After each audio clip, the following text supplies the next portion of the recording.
Hello, good morning friends. Welcome to my UPSC Environmental Science YouTube channel.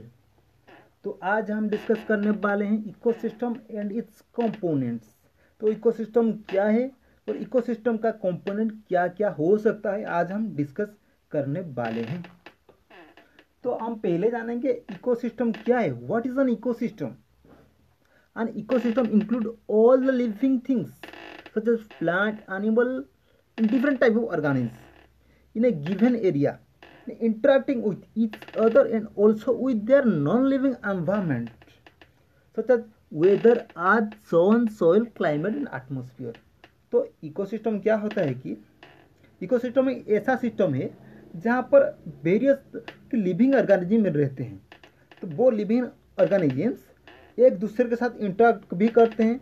एक दूसरे के साथ इंटरेक्ट करने के बाद वो उसका जो सराउंडिंग एनवायरनमेंट के साथ भी इंटरेक्ट करते हैं। तो ऐसा सिस्टम को हम इकोसिस्टम कह सकते हैं। तो आगे चलिए दोस्तों। तो कंपोनेंट्स ऑफ इकोसिस्टम, तो इकोसिस्टम का क्या क्या कंपोनेंट हो सकता है।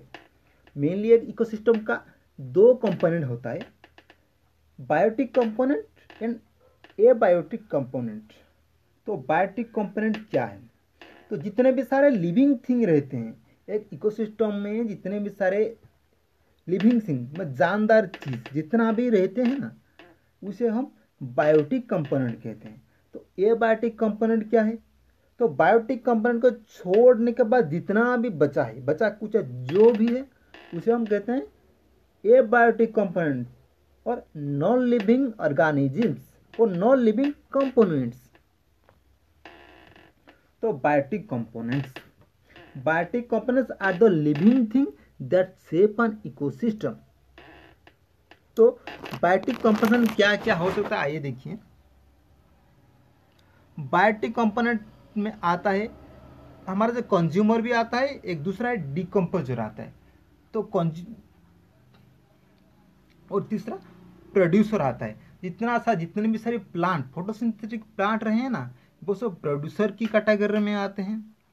तो जितने भी सारी primary consumer, secondary consumer, tertiary consumer जितना भी रहे हैं, जैसे हर्बीवोर, कार्निवोर, ये सब आते हैं हमारा कंज्यूमर की कैटेगरी। तो डीकम्पोजर जो सड़े हुए चीज़ों को पचा के दोबारा एटमॉस्फेयर में छोड़ देते हैं, तो डीकम्पोजिशन को होते हैं, उसे डीकम्पोजर कहा जाता है। एबायोटिक कंपोनेंट क्या है? Abiotic components are the non living chemical and physical part of the environment that affect the living organisms and the functioning of the ecosystem। तो क्या क्या हो सकता है एबायोटिक कंपोनेंट्स, आइए देखिए। एक तो है climatic factor such as light, temperature, rain, humidity, etc. ये हमारा क्लाइमेटिक फैक्टर के अंडर आता है।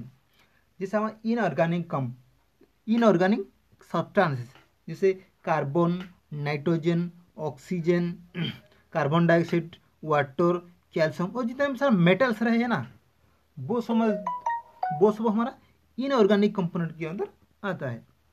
तो ऑर्गेनिक कंपोनेंट को देखते हैं, आइए। जैसे organic compound like carbohydrate, protein, lipid, nucleic acid, ये सब जो होता है ना हमारा ऑर्गेनिक कंपोनेंट। तो एबायोटिक पार्ट का ऑर्गेनिक कंपोनेंट में वो आता है। तो फूड चेन क्या होता है? What is food chain? तो आइए पहले डेफिनेशन देख लेते हैं। It is a series of organisms taking part at various biotic level from the producer and in the consumer. Food chain क्या होता है कि in an ecosystem organisms are depend upon each other for their food, make a sequence called food chain। For example, एक जंगल में, एक forest में grassland होता है, एक हिरन होता है, एक टाइगर होता है। तो हिरन क्या करता है? वो ग्रास को खाएगा। टाइगर क्या करता है? तो हिरन को खाएगा। तो ये यहाँ पर ग्रासलैंड, डियर एंड टाइगर एक दूसरे के साथ लिंक्ड है। वो लिंक को हम फूड चेन कहते हैं। तो फूड वेब क्या है? Food chains are interlinking with each other form a network-like structure called food web.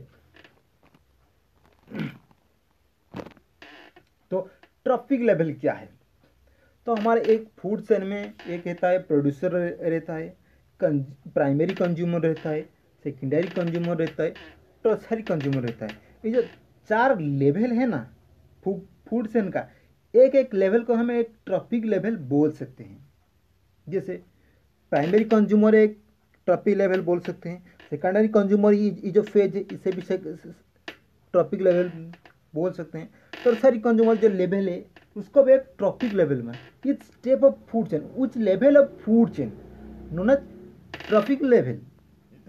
तो फूड वेब, अब आ गया फूड वेब क्या है। तो मैं पहले ही बताया था आपको, जो फूड चेन क्या है ना, एक दूसरे के साथ interlinked and form a network like structure, that's called food web. It is the network of various food chain which are interconnected at various trophic level. For example, एक हमारा रैबिट होता है तो फॉरेस्ट में, तो रैबिट ग्रास खाता है। Rabbit को जैकल भी खा सकता है, टाइगर भी खा सकता है, लेकिन टाइगर जैकल को भी खा सकता है, रैबिट को भी खा सकते हैं। तो यहाँ पर क्या है, food chain interlink network like हो गया, तो उसे फूड वेब कहा जाता है। तो फ्लो ऑफ एनर्जी, तो एनर्जी फ्लो, आप सबको ये पता होना चाहिए कि हमारा जो एनर्जी का फ्लो होता है वो ऑलवेज यूनिडायरेक्शनल एंड 1/10 रूल में एनर्जी फ्लो होता है। तो flow of energy through different step in a food chain in unidirectional manner. This mean that energy capture by autotrophs does not revert back to the solar input and it passes to the herbivore. Suppose जितना भी हमारा सन से energy आता है उसे 100% मान लेते हैं, तो इसी 100% से जो 10% एनर्जी है तो ऑटोट्रॉप्स के द्वारा ऑब्जर्व किया जाता है। तो जितना भी ऑटोट्रॉप खुद के लिए फूड बनाता है, तो जितना भी नेट फूड बचा है वो फूड चेन के थ्रू हर्बीवर के पास जाता है, तो इसका 1/10% जाता है। तो जो हर्बीवर को खाएगा, जो हर्बीवर जितना फूड अक्यूमुलेट किया है इसका बायोमास में, इसका 1/10 प्राइमरी कार्निवोर को जाएगा, फिर उसका 1/10 सेकेंडरी कार्निवोर को जाएगा। तो ऐसे ये हमारा जो एनर्जी वो यूनिडायरेक्शनली फ्लो होता है। सो इसीलिए तो pyramid of energy always upright, तो लेफ्ट आउट टर्न। तो ये चीज़ को हम समझने के लिए कौन कौन सा हमें जो बायोलॉजिकल टर्न को जानना चाहिए। तो प्रोड्यूसर देखिए, तो जितना भी हमारे जो फोटोसिंथेटिक प्लांट है ना, ये सब प्रोड्यूसर की कैटेगरी में आते हैं। तो कंज्यूमर, अब जो हमारे प्रोड्यूसर जो प्लांट को छोड़ के जितना हमारा हर्बीवोर है, कार्निवोर है, प्राइमरी कार्निवोर, सेकेंडरी कार्निवोर, ये सब जितना सब रहे हैं ना, ये सब कंज्यूमर की कैटेगरी में है। डीकम्पोजर, ये तो माइक्रो ऑर्गेनिज्म, तो डीकम्पोज